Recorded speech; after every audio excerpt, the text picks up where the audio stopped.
ฟังหลายๆคลื่นเนาะก็มี 92.25 เป็นคลื่นหนึ่งที่ท่านหมุนมาฟังโดยเฉพาะสถานีของเรานั้นมีบริการให้ท่านผู้ฟังตั้งแต่ตี 4ถึง 3 ทุ่มส่วนใหญ่ก็เป็นรายการเทปรายการสดก็จะมีช่วงเช้าคือรายการของตุลุงวัดหนองตองแล้วก็สามารถที่จะฟังได้หลายรอบในทางสถานีของเราส่วนรายการล่มโพที่อาตมาดำเนินรายการอยู่ก็เป็นรายการสดท่านก็สามารถที่จะรับฟังได้ทำเตือนหนึ่งอาจจะหลังจากออกอากาศไป1 วันในช่วงเวลาที่เหมาะสมก็ต้องขอบคุณท่านผู้ฟังที่ติดตามรับฟังรายการส่วนใหญ่ก็อาจจะเป็นผู้สูงอายุหรือบางท่านก็อาจจะอยู่ในช่วงที่กำลังพักผ่อนแล้วก็ฟังรายการนี้เป็นเปื่อนสิ่งที่เป็นสาระนี่ก็มอบให้กับท่านผู้ฟังอาตมาภาพก็มีเจตนาอันบริสุทธิ์ก็คือพยายามน้อมนำเอาสิ่งที่เป็นสาระบางครั้งอาจจะเป็นเนื้อหาของธรรมะอาจจะเป็นในขั้นพื้นฐานและบางครั้งก็อาจจะเล่าเรื่องประกอบหรือไปพบไปอย่างมาก็นำมาเล่าสู่ท่านทั้งหลายได้ฟังก็นำเสนอในมุมมองในแง่คิดให้ท่านทั้งหลายได้ฟังกันก็คงได้เป็นเรื่องที่ตลกโปกฮาเพราะในแนวของอาตมานั้นก็พยายามที่จะนำเสนอในเชิงวิชาการหน่อยๆก็ท่านผู้ฟังที่ติดตามรับฟังรายการในท่านก็ชอบอย่างช่วงก่อนเนี่ยอาตมาภาพขอนำเสนอในแง่ของประวัติศาสตร์พุทธศาสนาบ้างแต่ในช่วงนี้เราจะมีหัวข้อธรรมะมาฝากท่านเป็นบางช่วงแล้วก็จะมีเรื่องราวของครูบาเจ้าศรีวิชัยนำเสนอท่านมาเป็นช่วงๆมาเป็นระยะหลังอย่างต่อเนื่องก่อนยังคิดว่าเรื่องที่นำเสนอเนี่ยบางเรื่องเนี่ยอาจจะบ่มีภัยที่จะได้ฟังหรืออาจจะไม่มีโอกาสค้นคว้าหรือบางท่านอาจจะได้รับรู้รับทราบมาก็เป็นการแบ่งปันกันท่านผู้ฟังอันนี้ก็เป็นสิ่งที่พยายามที่จะนำมาเสนอให้ท่านทั้งหลายได้ฟังกันในช่วงนี้เราก็คงจะมีจิตใจที่ก็คล้ายๆเดียวกันก็คือว่าต้องระวังนะครับระวังเนื้อระวังตัวบ่ว่าจะเป็นละอ่อนบ่ว่าจะเป็นคนหนุ่มคนสาวบ่ว่าจะเป็นผู้เฒ่าผู้แก่ผู้สูงอายุทั้งที่เราทราบมันมีโรคระบาดที่จริงไม่ใช่โรคระบาดมันระบาดนะก็เป็นกันทั่วโลกแล้วประเทศไทยเราก็อยู่เป็นประเทศหนึ่งที่เรากำลังประสบปัญหากันอยู่ที่ว่าระลอก3เนี่ยเป็นระลอกที่มีความรุนแรงมากแล้วก็คนก็มีปริวิตกกันมีผลกระทบมาต่อสังคมของเราโดยรวมอย่างตัวนี้นโยบายของทางรัฐบาลมันก็คือ work from home กันจนสิ้นเดือนบางทีคนก็จำเป็นที่จะต้องไปทำงานในวันธรรมดาก็ต้องไปแล้วก็คนที่จะต้องพบปะกันอันนี้เป็นสิ่งที่น่าหันใจท่านผู้ฟังอาตมาไปปะข้อความอันหนึ่งที่เป็นการให้กำลังใจกันเนี่ยว่าวันหนึ่งเราจะต้องบอกฮักตัวเก่าบอกฮักได้ทุกวัน ลองมาฟังว่ามันบอกฮักจะได้หลังจากที่เราอาจจะฟังจากสื่ออื่นๆนะที่อาจจะมาระบายในโซเชียลบางคนขอว่าคนเฮานี่อย่างมาด่ากันอะไรอย่างเงี้ยนะฮะทั้งที่ตัวเองก็กำลังด่าเบิ้นก็มีนะครับที่หนึ่งนี่แปลว่าเฮาก็ลองมาหยุดกึดเติงหาคนคือหยุดกึดเติงหาคนที่เงี้ยเฮาเนี่ยเสียใจก็ทำให้เฮาสบายใจนะมันถ้าไปกึดเติงหาเขาว่าอันเถอะเนาะคำพูดบางทีมันก็เจ็บหัวใจก็กึดเติงหาด้วยความแค้นก็มีกึดเติงกันอันนี้เราก็พยายามที่จะทำไอ้สิ่งเหล่านี้อย่าไปให้มันมีสิ่งเหล่านี้มาอยู่ในหัวใจเราไม่ต้องไปกึดเติงหาเขาอะที่ทำเมื่อเราเจ็บปวดที่เนาะเนี่ยถ้าเราทำได้ก็หมายความว่าเราเอาจิตที่ขุ่นมัวเนี่ยคือมันหายไปจากหัวใจของเราเนี่ยเราไม่ต้องไปนึกถึงคำอู้ของคนที่มาทำร้ายเราเนี่ยคือเอามากึดแล้วก็มันทำให้บัดสบายใจ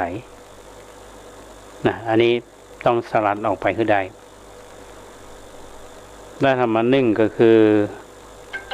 จะไปกึดว่าตัวเฮาเนี่ยเป็นคนที่บ่มีค่าเอาตีค่าของเฮาเนี่ยต่ำจนเกินไปอาจจะมองว่าเป็นคนที่ไร้ค่าอย่างเงี้ยมันทำให้ชีวิตของเราเนี่ยมันจะหดหู่แล้วก็จะบ่มีกำลังใจอันนี้พยายามที่จะก้าวข้ามพ้นตรงนี้ไปให้ได้ว่าเราเนี่ยเป็นหนึ่งในคนที่มีค่าชีวิตเราจะต้องมีค่าต่อตัวเราต่อสังคมต้องสร้างสิ่งเหล่านี้ให้ได้นะครับในประการต่อมานั้นเราจะต้องฟังเราต้องฟังสิ่งที่ มันให้เราเกิดพลังหรือจะได้พอสิ่งที่ทำให้เรามีความสบายใจและก็เกิดพลังนะแล้วได้อ่านสิ่งที่ทำให้จิตใจของเราเนี่ยได้ฟูท่านผู้ฟังเพราะฉะนั้นเราต้องฟังต้องพอสิ่งที่มันทำมือเราเพิ่มพลังให้กับตัวเราแล้วไปอ่านสิ่งที่มันสร้างแรงจูงใจให้เราอย่างเมื่อตะวาเนี่ยอาตมาได้อู้ถึงเรื่องของ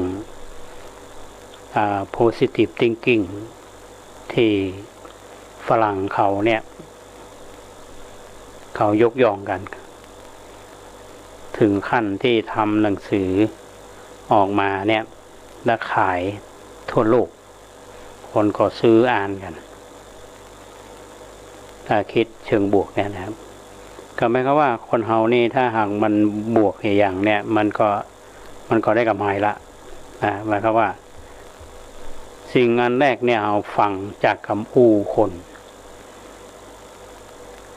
ถ้าแน่ข้าจะฟังจากคำอู้คนอื่นที่จะมีเรื่องอิติฉินนินทากันมันก็ไร้สาระเขาจะมีที่พิธีการอย่างไรเขาฟังแล้วเนี่ยเขาจะต้องเปลี่ยนจากวิธีการฟังอย่างพระพุทธเจ้าเนี่ยท่านได้สอนเอาไว้หลายๆแห่งคืออย่างคำด่าเนี่ยเป็นเสียงด่าจากคนอื่นมาเปลี่ยนจากคำด่าเนี่ยมาเป็นดอกไม้ได้อย่างไรอันนี้เป็นเรื่องยากท่านผู้ฟังเพิ่นด่าเฮาแต่เนี่ยนะแล้วเราสามารถที่จะเปลี่ยนคำด่าเนี่ยมาเป็นดอกไม้ได้อย่างไรก็คือเปลี่ยนวิธีคิดนั่นเองก็คิดบวกเราจะคิดบอกว่าเพิ่นด่าเฮาเป็นอย่างนั้นให้มันสบายใจแล้วเราก็เป็นที่รองรับเราก็ไม่ต้องไปโคดเปิ้ล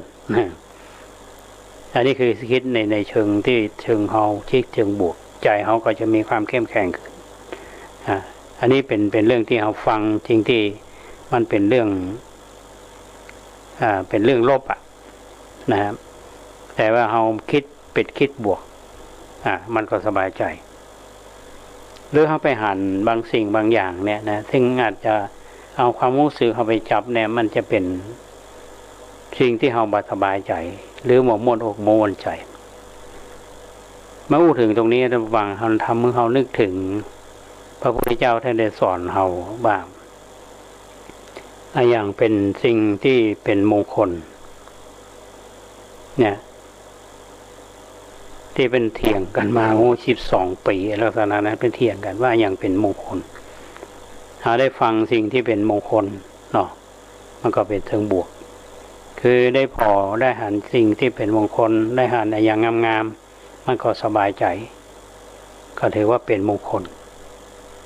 ถ้าหากว่าหันสิ่งที่มันบ่าจนลงใจเนี่ยแล้วเราจะเปลี่ยนวิธีคิดของเราได้จะใด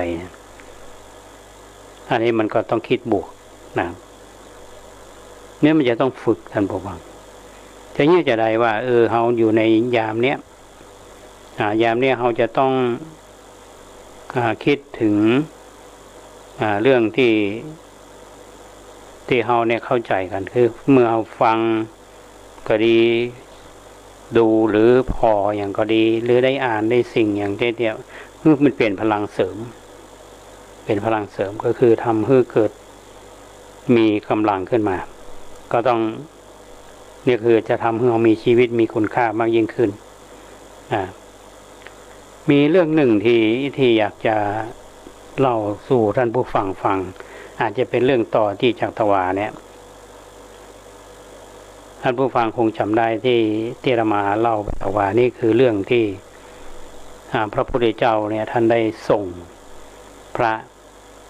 ไปเผยแพร่ศาสนาเรียกประกาศพระศาสนาเนี่ยแล้วก็ส่งพระองค์ท่านก็ได้ไปเสด็จไปที่กรุงราชคฤห์ไปแสดงธรรมให้กับพระเจ้าพิมพิสารแต่พระเจ้าพิมพิสารเนี่ยเปิ้นมีคนที่นับถือพวกชดิ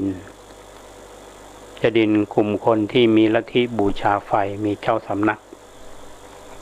มีท่านอุรุเวลกัสสปะนาทีกัสสปะขยากัสสปะนี่เป็นที่เคารพของพระเจ้าพิมพิสารซึ่งเป็นเขาเรียกว่าเป็นมกุฎราชกุมารสมัยก่อนที่ปะกันแต่ต่อมานี้ท่านได้เป็นเจ้าเมืองคือปกครองนะพระองค์ท่านก็มาเผยแผ่พระศาสนาทีนี้การที่จะเผยแผ่ศาสนาประดิษฐานพุทธศาสนาในเมืองนี้ได้เนี่ยมันก็ต้องวิเคราะห์นะครับว่าการที่จะทำงานสำเร็จเนี่ยจะต้องมีผู้สนับสนุนแล้วก็อยู่ที่วิธีการของพระองค์ท่านหนึ่งความเป็นคุ้นเคยกันท่านก็สามารถทำงานได้แต่เราคิดต่อไปว่าถ้าจะประดิษฐานพุทธศาสนาเฮาเนี่ยจะต้องใช้แบบใดนั่นก็คือทำให้พระเจ้าพิมพิสารได้มีความเคารพในที่สุดนี้พระองค์ท่านก็สามารถที่จะทำให้ผู้ที่พระเจ้าพิมพิสารเนี่ยนับถือได้ก็คือโลเวลกัสสปะนาทีกัสสปะและขยากัสสปะก็แสดงธรรมเรื่องอธิตตปริยยสูตรช่วงนั้นนี่ท่านก็คือภิกษุมีปัญจวัคคีย์นะครับปัญจวัคคีย์นี่ออกเผยแผ่พระศาสนาไปทิศทางเดียวกันคือไปในทิศทางเดียวกันคือแยกกันไปพระองค์ไปมคธและส่วนพระปัญจวัคคีย์ซึ่งก็มีรูปเรื่องท่านผู้ฟังเราจำได้ว่ามีโกณฑัญญะเตมหาอุปตวาเนี่ยนะโกณฑัญญะวัปปะพัทยะมหานามะอัจฉชิที่อุปตวาคือว่าโกณฑัญญะเนี่ยเป็นผู้ที่เลื่อมใสในตัวของพระพุทธเจ้าแล้วสามารถที่จะติดตามออกบวชได้และขอพยากรณ์เอาไว้ในเกิดศรัทธาแต่ในสุดนี้ก็ได้มาฟังธรรมนี่คือรูปแรกรูปสุดท้ายคือเป็นพระอรหันต์คือท่านพระอัสสชิพระอัสสชินี่ก็เป็นผู้ที่มีบุคลิกภาพมีบุคลิกภาพที่ค คือผ่านแล้วก็เลื่อมใสถ้ามองในแง่ของการสื่อสารนะท่านผู้ฟัง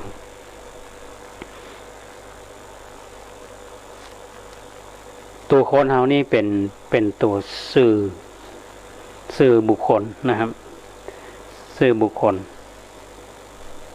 พระสัชชีนี้ได้เผยแผ่พระศาสนาท่านก็มาประกาศพระศาสนาหนึ่งในจำนวนของภิกษุจำนวน60 รูป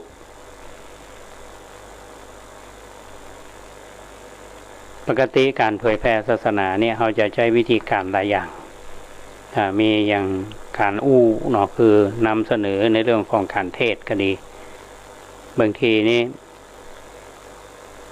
บุคลิกภาพอันนี้เขาจะอ่านได้หลายอย่างธรรมาเล่าเรื่องครูบาเจ้าศรีวิชัยฟังเนี่ยครูบาเจ้าศรีวิชัยปัจจัยนักเป็นนักปฏิบัติแต่ทำงานอันยิ่งใหญ่ได้ท่านอัสสชิก็เช่นเดียวกันท่าน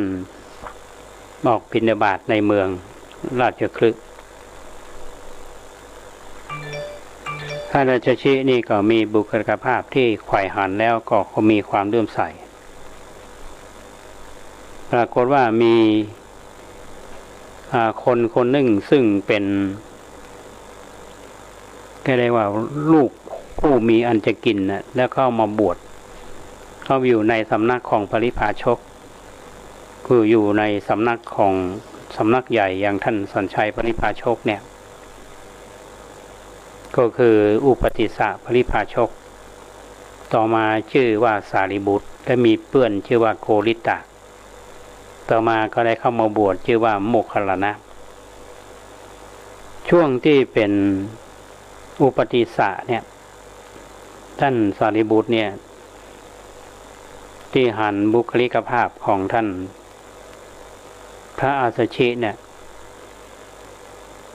หันแล้วมีความเลื่อมใสเพราะว่าท่านเดินไปด้วยอาการสำรวมอินทรีย์คือระมัดระวังจะก้าวไปก็ยังมีสติเรียกว่าหันแล้วนี่มีความเลื่อมใสแค่หันนะมาได้ฟังทีนี้กิเลสจะใดคือสนใจก็ติดตามไปท่านคิดอยู่ในใจว่านักบวชอย่างเงี้ยเขาบ่เคยหันมาก่อน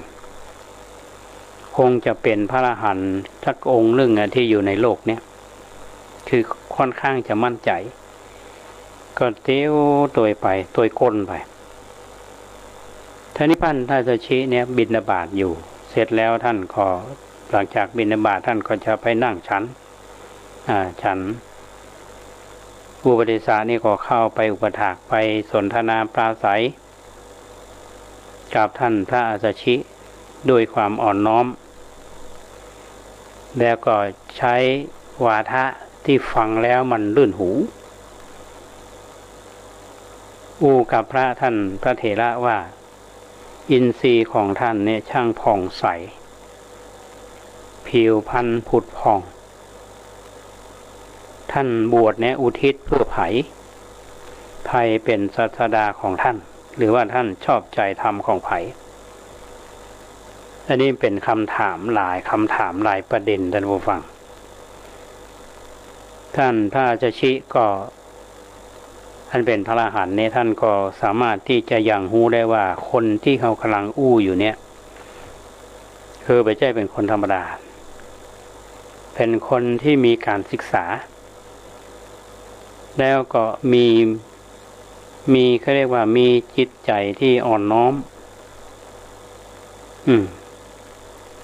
ท่านพระอัสสชิก็ฟังคำถามแล้วเพิ่นก็ตอบว่ามีท่านมหาสมณะผู้เป็นสากยบุตรเสด็จออกผนวดจากสากยตระกูลเฮานี้บวชอุทิศเฉพาะพระผู้มีพระภาคพระองค์นั้นพระพุทธเจ้าพระองค์นั้นเป็นศาสดาของเฮาและก็เฮาก็ชอบใจธรรมของพระผู้มีพระภาคพระองค์นั้นอุปติสสะก็ถามต่อไปว่าก็พระศาสดาของท่านเนี่ยตรัสอะไรอย่างและเป็นสอนอะไรอย่างข้อง ท่านพระสัชชินี่เป็นพระเถระที่มีความอ่อนน้อมถ่อมตนคือเขาเรียกว่าบักกลางเนาะภาษาทั่วไปเนี่ยคือเป็นบักกลางเป็นอ่อนน้อมถ่อมตนอาตมาเนี่ยก็บวชใหม่บวชประเมินเนี่ยเพิ่งเข้ามาสู่พระธรรมวินัยก็บ่สามารถที่จะแสดงธรรมให้แก่ท่านให้พิสดารได้ถ้าจะว่าโดยใจความเอาย่อๆนี่ได้อยู่ความหมายเป็นฉะนั้นอุปริสาปริภาชกก็ว่าก็บ่เป็นหยังจะน้อยจะนักก็บ่เป็นหยังเอาสบายใจเนี่ยถ้าจะว่าปัจจุบันเนี่ยเอาแต่ท่านที่จะแบ่งปันกันแล้วกันหรือว่าจะเอาเฉพาะใจความย่อๆก็ได้พระสัชชิก็จึงได้กล่าวว่าธรรมเหล่าใดเกิดแต่เหตุตถาคตเนี่ยตรัสเหตุแห่งธรรมนั้นและความดับแห่งธรรมเหล่านั้นมหาสมณะมีปกติตรัสอย่างนี้หลังจากที่พระอัสสชิเนี่ยได้กล่าวจบอุปติสสะได้ดวงตาหันธรรมว่าสิ่งใดสิ่งหนึ่งมีความเกิดขึ้นเป็นธรรมดาสิ่งนั้นตึงมดตึงมวลเนี่ยล้วนมีความดับเป็นธรรมดานี่คือเป็นวิธีการเผยแผ่ธรรมของท่านพระอัสสชิท่านใจสื่อด้านไหนด้านบุฟังบุคลิกภาพด้านการสำรวมและก็ทำให้เกิดศรัทธาแต่คนที่พบเห็น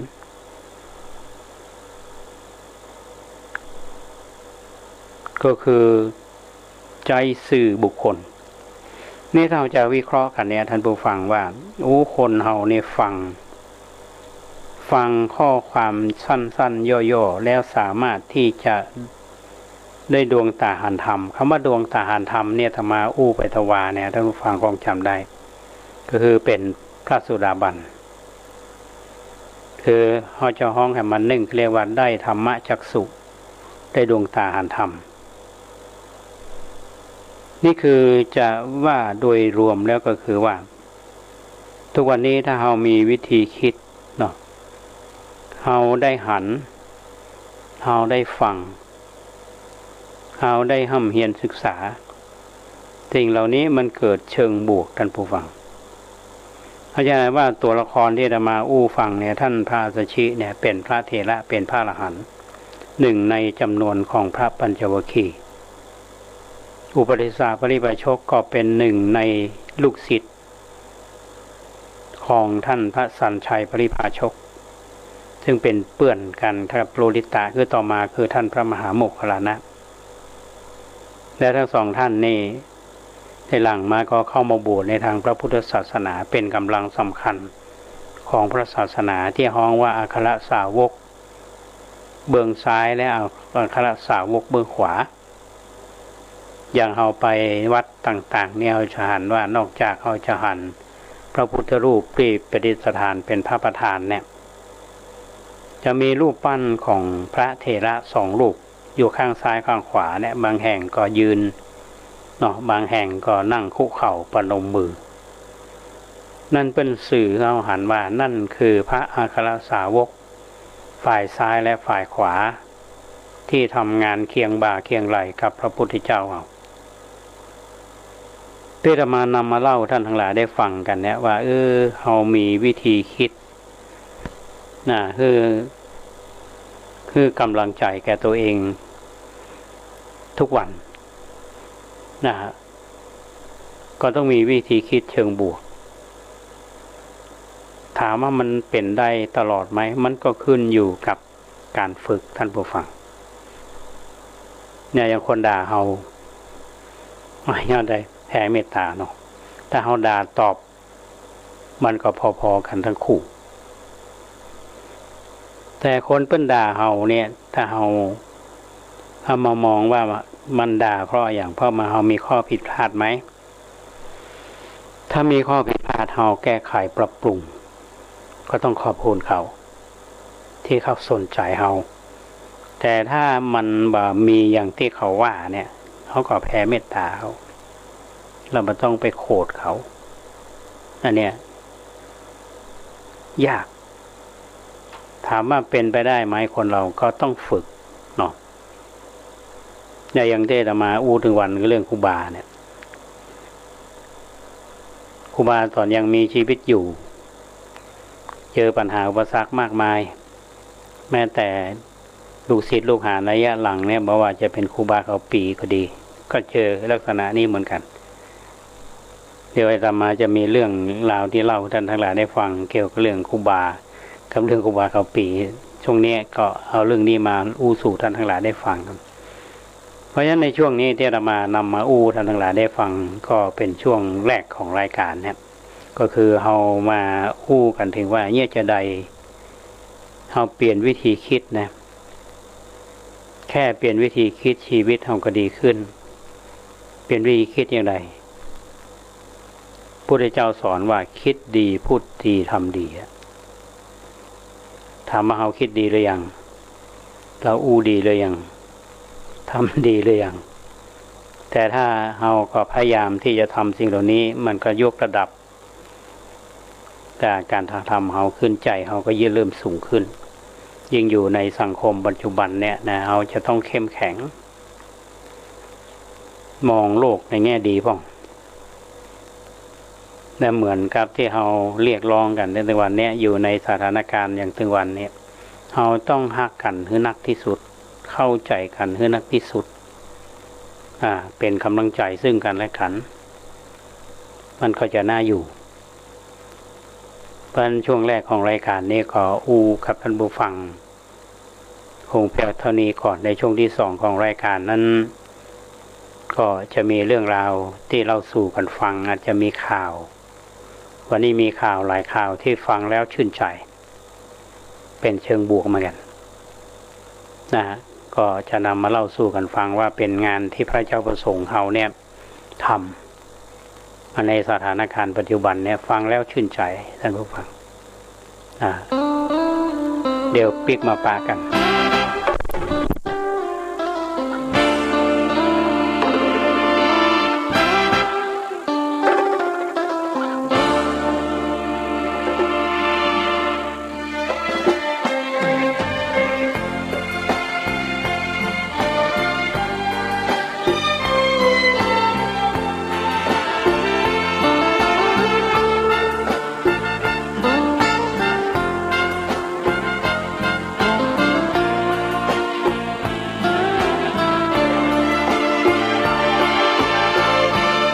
รู้เรื่องเปรตกันหน่อยไหม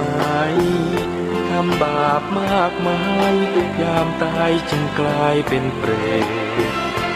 บาปลงทันและนั่นก็คือต้นเหตุใครกลายเป็นเปรตมันน่าสมเพชจริงนะไม่ชอบเป็นเปรตกันใช่ไหมก็จงตั้งใจละชั่วทำดีดังว่าอย่ามัวเพลินหลงเดินทางไม่สง่าชีวิตไร้ค่าเมื่อยามเวลาเป็นคนเปรตคือผู้ละโลกนี้แล้วคนตายไปแล้วมากมายมองมนสัตว์จำพวกหนึ่งเกิดในอบายเวียนวนฉันไม่หลุดพ้นหรือฉันเปรตวิสัยคนกลายเป็นเปรตสุดเป็นทุกข์จะนั่งจะลุกยามหิวขอกินไม่ได้ทนทรมานมีกินก็กินไม่ง่ายควรคิดครวญใครอย่าไปเป็นเปรตกันเลย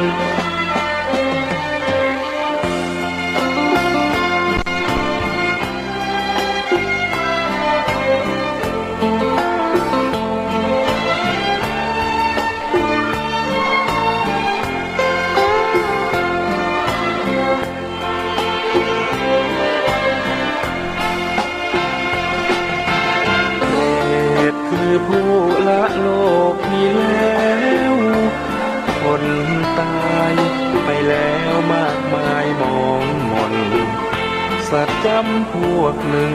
เกิดในอบายเวียนวนฉันไม่หลุดพ้นหรือฉันเปรตวิสัยคนกลายเป็นเปรตสุดเป็นทุกข์จะนั่งจะลุกยามหิวขอกินไม่ได้ทนทรมานมีกินก็กินไม่ง่ายควรคิดควรใครอย่าไปเป็นเปรตกันเลย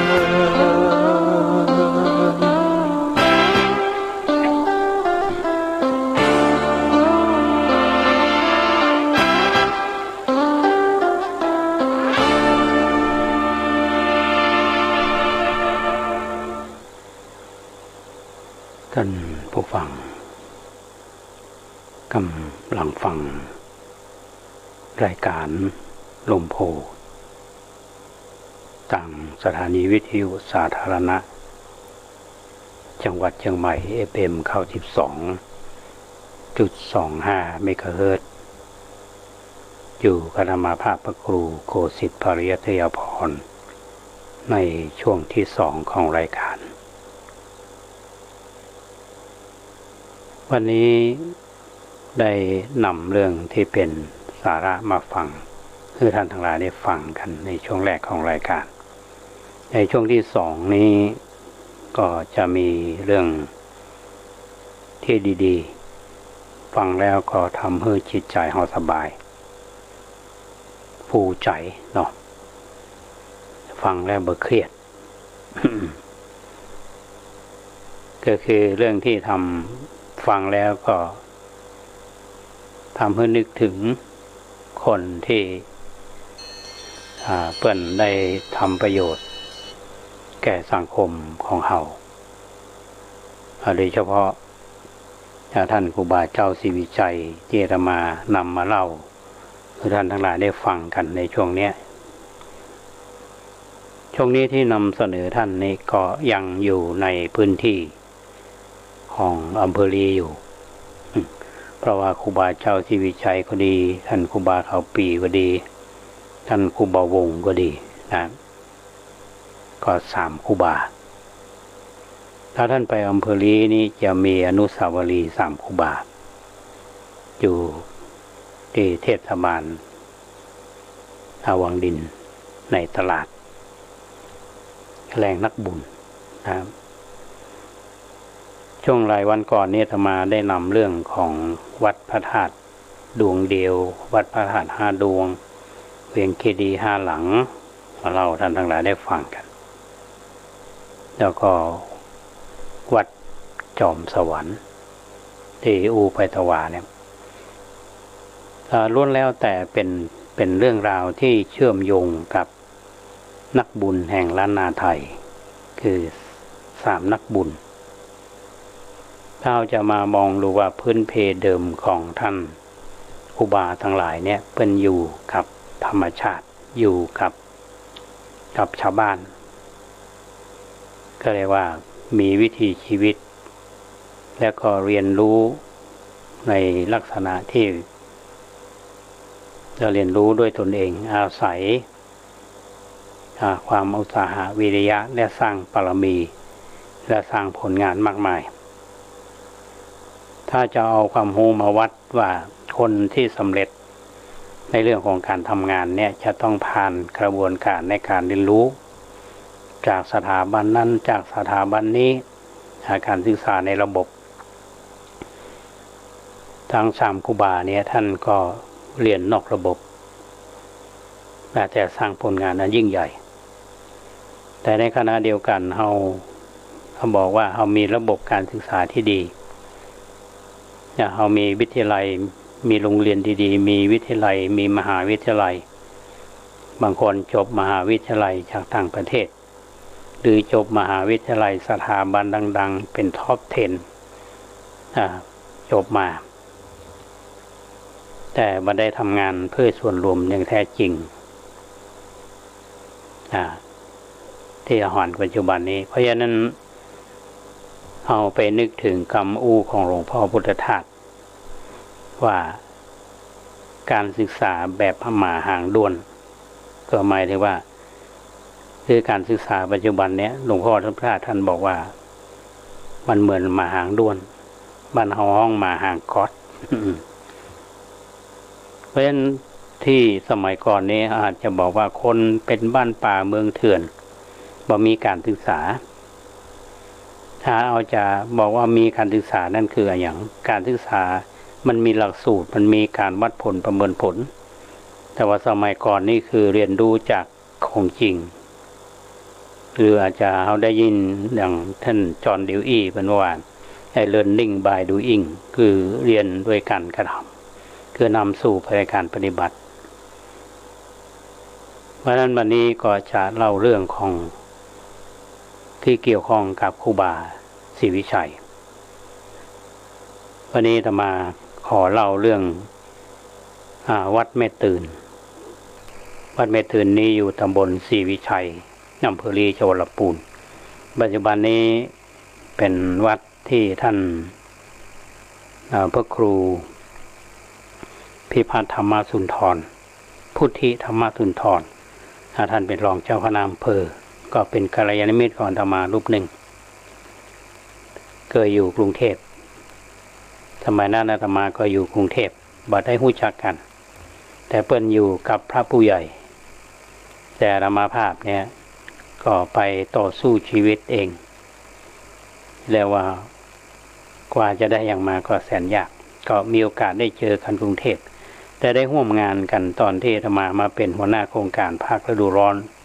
ที่อำเภอลีก็นำโครงการมาลงที่วัดแม่ตื่น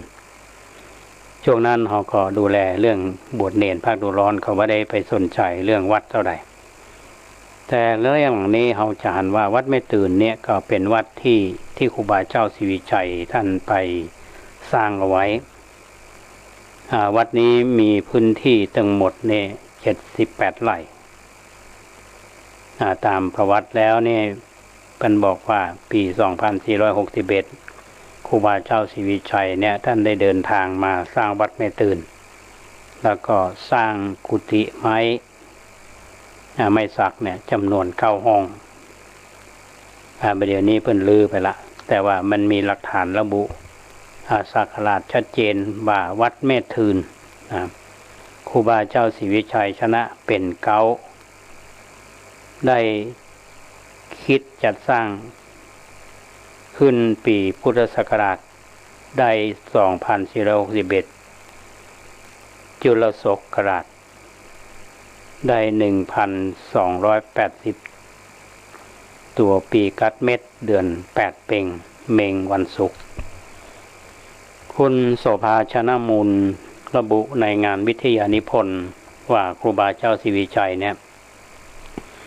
หมดเงินสร้างพระธาตุแม่ตื่นจังหวัดลำพูนไปถึงมวลเนี่ย 2,296 รูเปียรูเปียก็คือเงินแถบนะครับในตำนานครูบาศรีวิชัยแบบพิสดารเพื่อนก็ได้กล่าวว่าหลังจากที่ครูบาเจ้าศรีวิชัยมาบูรณะวัดพระสิงห์เสร็จแล้วเมื่อปีพ.ศ. 2469 ก็เดินทางไปยังแถบอำเภอลีลำพูนก็ไปสร้างพระธาตุหลายแห่งหนึ่งในจำนวนนั้นคือพระธาตุแม่ตื่นเมืองลีก็หมายถึงพระธาตุแม่ตื่นเรื่องศักราชที่ระบุว่าวัดแม่ตื่นเนี่ยปีพ.ศ. 2461 ถึงพ.ศ. 2469 เนี่ยอาจจะวิเคราะห์ได้ว่าครูบาเจ้าศรีวิชัยได้มาวางรากฐานในการก่อสร้างเสนาสนะเอาไว้แล้วก็ท่านก็ได้เดินทางไปนั่งนักไปสร้างหลายแห่งเนาะแล้วก็ได้ปิกมาก็กว่าจะใช้เวลาเนี่ยสำเร็จได้ก็ใช้เวลา8 ปีด้วยกันแล้วถึงมีงานสมโภชยอดชัดแล้วก็พระวิหารทีนี้มีวัดนี้ก็ได้มีเกี่ยวข้องกับท่านครูบาอภิชัยขาวปี่ท่านผู้ฟังคือท่านก็มีเจ้ากรรมนายเวรเนาะ วัดแม่ตื่นเนี่ย ในช่วงที่ครูบาพี่ชัยเขาปีเนี่ยท่านไปปิกมาจากการสร้างวิหารที่แม่ละมาดจังหวัดตาก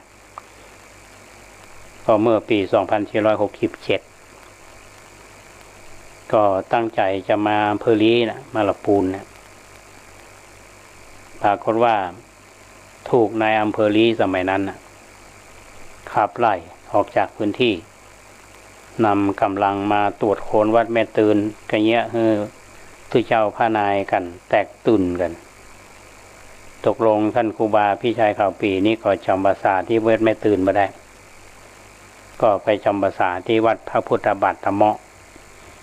บัตรธรรมะที่อาตมาเคยเล่าให้ท่านผู้ฟังได้ฟังกันนะที่ป่าคณะทาวัดประแดงไปทำบุญช่วงก่อน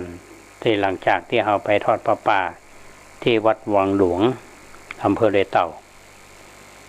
ท่านครูบาก็ไปสร้างวัดพระบาทธรรมะ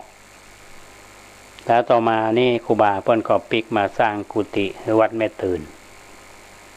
ทีนี้ผลงานที่ครูบาเจ้าศรีวิจัยเนี่ยท่านได้ฝากได้สร้างเอาไว้ที่วัดแม่ตื่นเนี่ยมีพระธาตุมีวิหารกุฏิสงฆ์9 ห้องแล้วนอกจากนั้นนี่ก็ยังมีการสร้างสิ่งที่เป็นสักการะก็คือพระพุทธรูปประธานในวิหารนี้จะมีพระพุทธรูปอยู่3 องค์องค์กลางก็เป็นประธานองค์นั้นองค์รองมา3 องค์นะครับแนวคิดอาจจะเหมือนกันท่านผู้ฟังที่วัดบ้านกลางอำเภอลีจังหวัดลำพูนนี่เป็นวัดที่ท่านพระครูอินทวุฒิคุณเจ้าคณะอำเภอลีเป็นเจ้าวาดแต่อาตมาก็เคยอยู่ที่วัดนี้มาตั้งแต่บวชเนรนะในวิหารเนี่ยจะมีพระประธานมีพระวัดพระเจ้า3 องค์นะจะมีแนวคิดอันเดียวกันนะครับที่วัดแม่ตื่นนี้มีช่วงที่ครูบาไปสร้างพระพุทธรูปเนี่ยใช้เงิน 2,800 บาทเนาะเงิน 2,800 สมัยนั้นทีนี้ในวัดนี้ก็จะมีเจดีย์ที่ห้องว่าพระธาตุก็มีรูปแบบเป็นสถาปัตยกรรมแบบเจดีย์เป็น9 ยอดก็คือว่า9 ดวงจะมีองค์ใหญ่อยู่ตรงกลางมีเจดีย์องค์น้อยมีมุม4 ทิศนึกภาพอย่างนี้เราจะเห็นได้ว่าโอ้มันหมายถึงพระเจดีย์นี่มีอยู่9 องค์หรือว่า9 ดวงตามความหมายนะท่านผู้ฟัง9นี่ก็มีนัยยะนะท่านครูบาชัยวงศาพัฒนาเนี่ยเพิ่นได้มาก่อสร้างเพิ่นคงมีแนวคิดคำว่า9ในที่นี้หมายถึงโลกุตระธรรม9ที่เฮาว่ามรรค4ผล4นิพพาน1อันนี้คือวิธีคิดของครูบาอาจารย์เพิ่นคิดในเชิงคำสอนนะครับเหตุผลว่า1ในที่เพิ่นไปสร้างเจดีย์เดิมเนี่ยเจดีย์ที่ครูบาเจ้าศรีวิชัยสร้างเนี่ยมันจะมีอยู่องค์เดียวแต่ท่านครูบาวงศ์ก็มาคิดว่าถ้าเราสร้างเจดีย์มันโดดเด่นเนี่ยคนที่ผ่านไปผ่านมาเพื่อนก็จะไปไหว้ไปศาลดังนั้นเจดีย์องค์กลางเนี่ยที่ครูบาเจ้าศรีวิชัยเป็นสร้างและส่วนเจดีย์ที่รอบๆอยู่ที่หันกันถึงวันนี้ก็เป็นงานที่ท่านครูบาชัยวงศาพัฒนาเนี่ยเพื่อนได้สร้างในช่วงที่มีการสร้างเปลี่ยนแปลงนิดหน่อยด้านสถาปัตยกรรมเคยทำฐานมาลัยเถา3 เถามาเป็น4 เถาคำว่า4 เถาเนี่ยก็มีนัยยะท่านผู้ฟังมีความหมายว่าหมายถึงบันได4 ขั้น4 ขั้นในที่นี้ก็หมายถึงว่าการที่จะไปสู่การหลุดพ้นเหมือนครูบาเจ้าศรีวิชัยสร้างวัดขึ้นดอยสุเทพคือได้แก่โสดาบันสกิทาคามีอนาคามีพระอรหันต์เนี่ยที่ว่าวัดโสดาวัดศรีโสดาวัดสกทาคา มีนี่ท่านพระครูธีระเพิ่นบอกว่าเป็นวัดผาลาดอนาคามีนี่ก็คือวัดหลังไฟป่าอรหันตาคือโดยสุเทพอันนี้คือแนวคิดของท่านครูบาศรีวิชัยสร้างต่างกันโดยสุเทพแต่บันได4 ขั้นที่ท่านครูบาวงสร้างที่วัดแม่ตื่นเนี่ยเพิ่นก็หมายถึงตรงนี้ก็และที่สำคัญนั่นคือวัดไหนที่เป็นงานที่ครูบาสร้างหรือว่าลูกศิษย์สร้างนี้จะมีรูปปั้นเสือเป็นสัญลักษณ์ประจำปีเกิดของครูบาที่วัดแม่ตื่นนี้ก็ตั้งอยู่ด้านหน้าทางทิศตะวันออกแต่นอกจากนั้นก็มีหอธรรมหลัง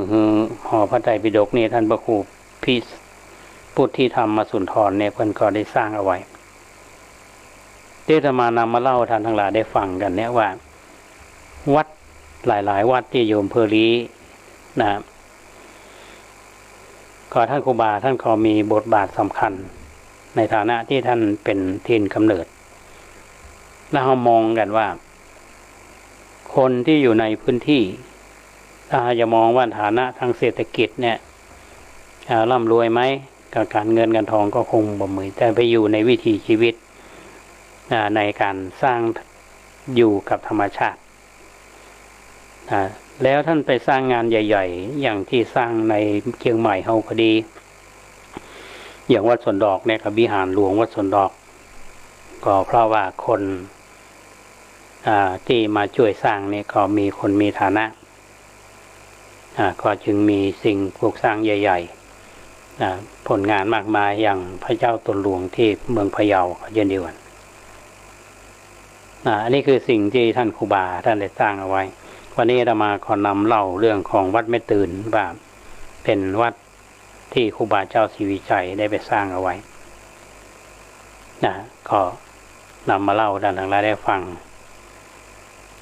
ก็คงจะทำหู้จักว่าอำเภอลีเขาก็มีวัดชื่อวัดแม่ตื่นนะวัดครูบาเพิ่นได้สร้างไว้แล้วก็ยังมีหลายวัดท่านผู้ฟังก็จะนำมาเล่าทยอยมาเล่าท่านทั้งหลายได้ฟังกันว่า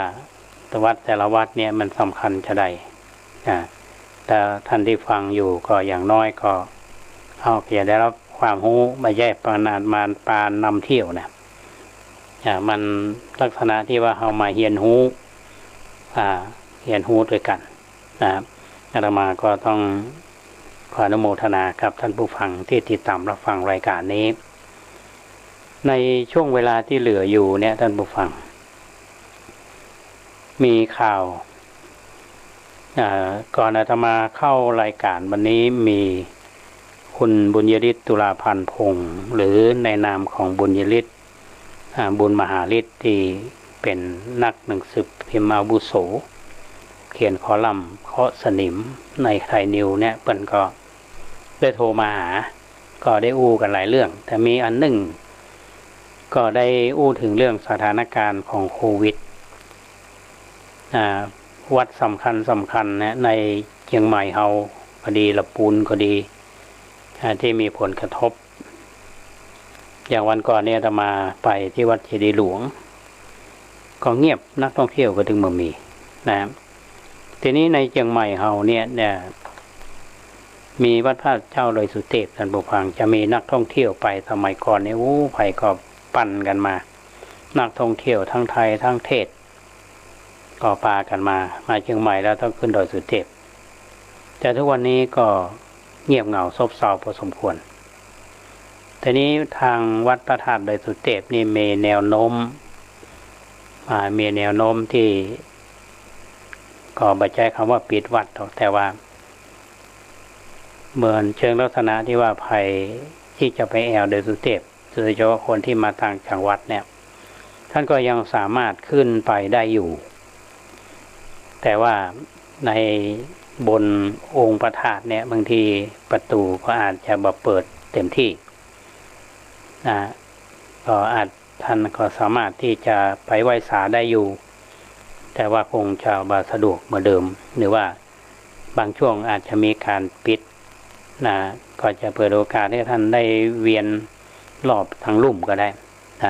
อันนี้ต้องสรุปจากการอู้กับคุณบุญยฤทธิ์ตุลาพันธ์พงศ์แล้วท่านก็บอกว่าส่วนที่วัดหลวงลำพูนเนี่ย ก็เพิ่นมีงานประเพณีเนาะอันว่าวันพรุ่งนี้เป็นวันสุดท้ายก็ยังมีการทำบุญอยู่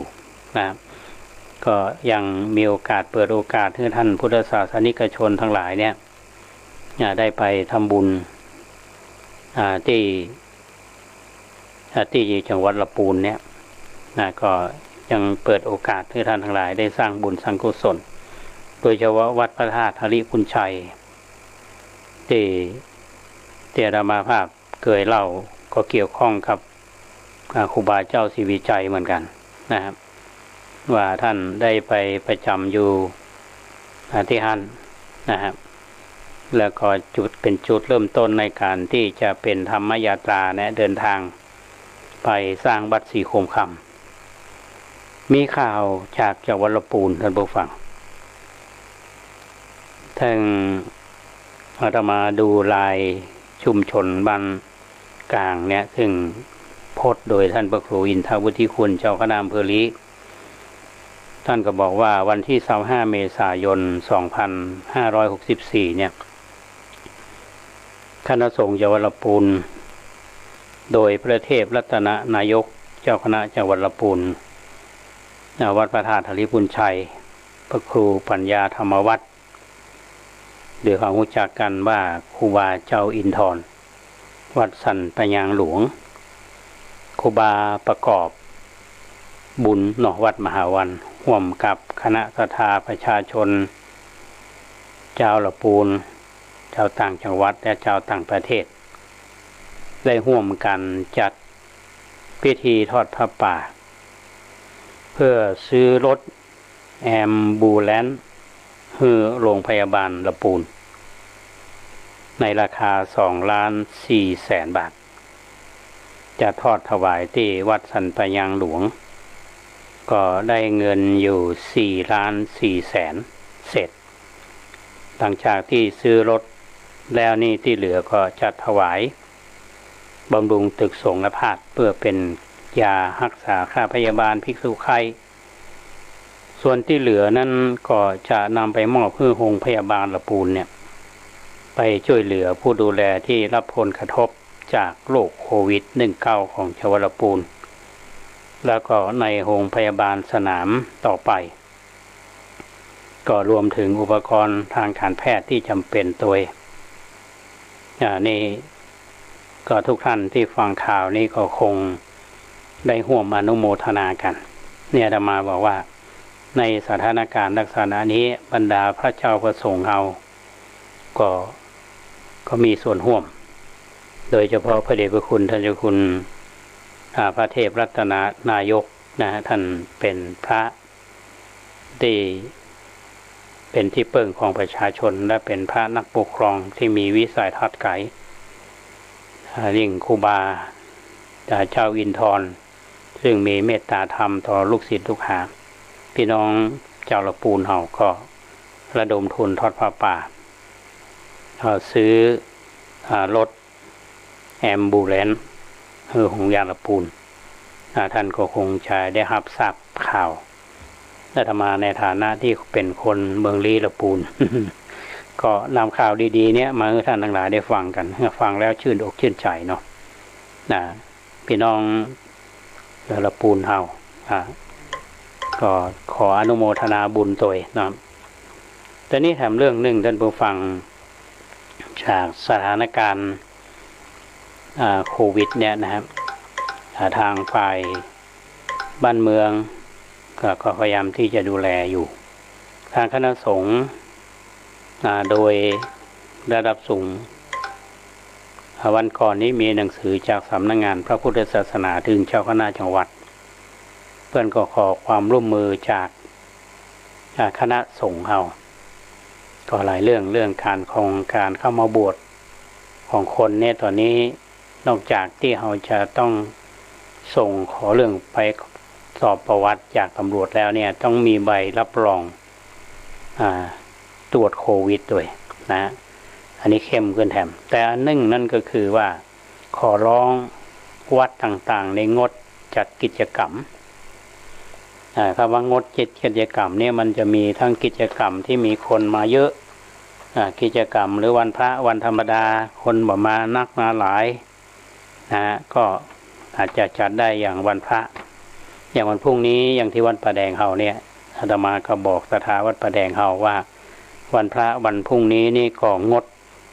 บ่ต้องขึ้นมาทำบุญละเพราะว่าคนส่วนใหญ่เนี่ยเป็นผู้สูงอายุลูกเต้าเหล่าหลานก็บ่อยากขึ้นออกบ้าน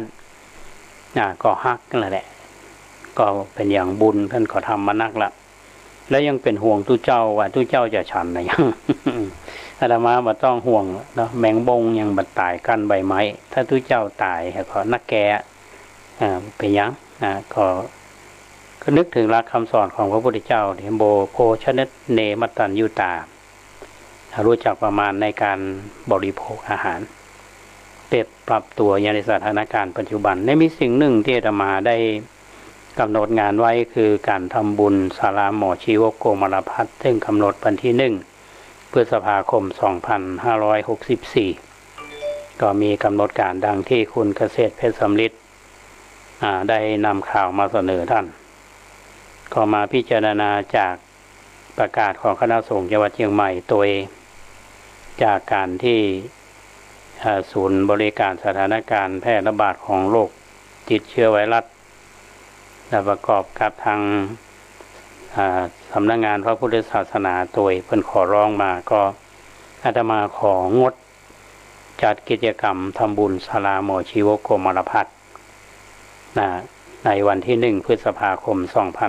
2564 อาตมาก็ได้แจ้งข่าวทางไลน์กลุ่มไลน์รักวัดป่าแดงก็มีสมาชิกประมาณ40 กว่าที่เป็นสมาชิกก็คงรับทราบแล้วก็ได้ส่งประกาศของทางวัดเนี่ยไปถึงโยมที่จะมีไลน์อยู่ก็แจ้งให้ทุกท่านได้รับทราบแล้วก็ญาติโยมที่ติดตามรับฟังรายการก็วันนี้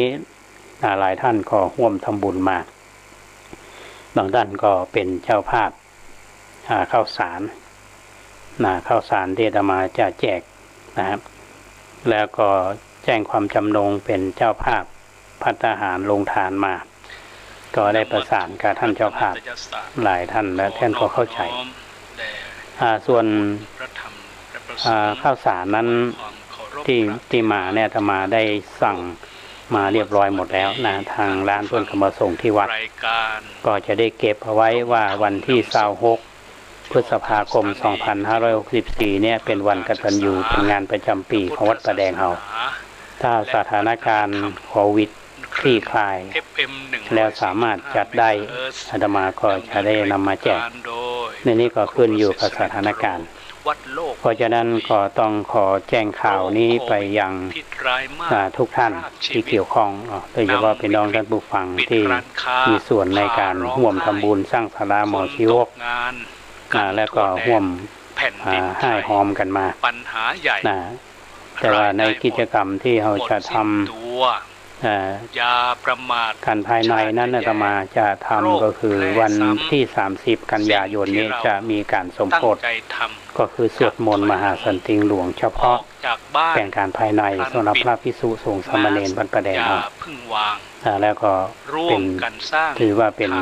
งานที่เราจะต้องทำที่หลีกเลี่ยงผู้คนที่จะมาร่วมงานกันหลายเพื่อป้องกันสิ่งเหล่านี้ทุกท่านคงเข้าใจก็ต้องขออภัยกับทุกท่านที่จะมาร่วมทำบุญและขออนุโมทนาท่านที่มีจิตศรัทธาแจ้งความจำนงเป็นเจ้าภาพภัตตาหารก็ดีน้ำดื่มมาถวายก็ดีขออนุโมทนาบุญกับทุกท่านโอกาสต่อไปก็คงจะได้รับความร่วมมือแถม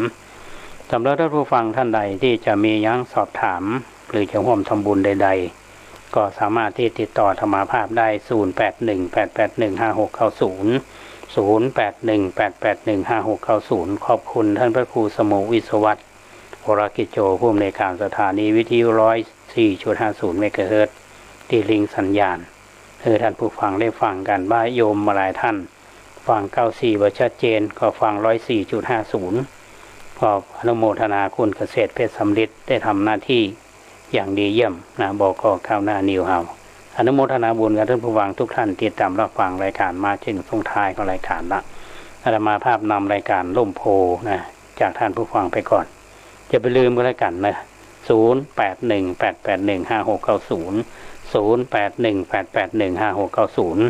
ันนี้จากลาไปก่อนไว้ปะกันใหม่ในโอกาสหน้า